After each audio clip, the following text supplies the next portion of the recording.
আসসালামু আলাইকুম। আজকে রান্না করব ইলিশ মাছ ভুনা। দেখুন আজকে আমার ইলিশ মাছ ভুনাটা কত সুন্দর হয়েছে এবং কালারটা কত সুন্দর এসেছে।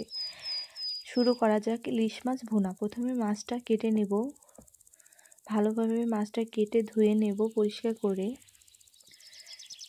মাছ ধোয়া কাটা হওয়ার পর আমি ফ্রাই প্যানে তেল দিয়ে দেব পরিমাণ মতো। তেলটা গরম হয়ে আসলে মাছগুলো দিয়ে একে একে করে ভেজে নেব।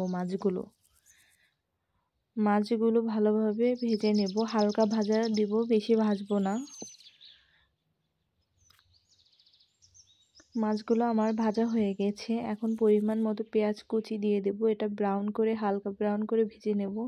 তারপর পেঁয়াজ বাটা দিয়ে দেব, হলুদ মরিচের গুঁড়া 1 চা চামচ দিয়ে পরিমাণ মতো পানি দিয়ে মশলাটা কষিয়ে নেব।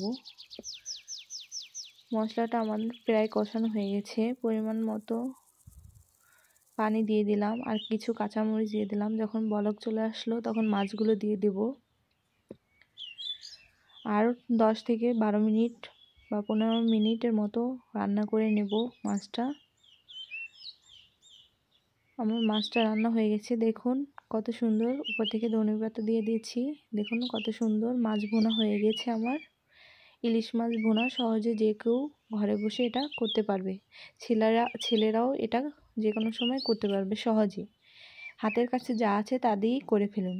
আর আমার রিভিউ ম্যান সুস্বাদু লাগতেছে। ও মাই কেমন গড, হয়েছে আমার রান্না? লুকিং সো ইলিশ মাছ অ্যাপেটাইজিং, দিয়ে গরম ভাত দিয়ে লুকিং সো অ্যাপেটাইজিং। আমি থাকতে পারতেছি না। ওয়াও মাই গড, খুব টেস্টি লাগতেছে।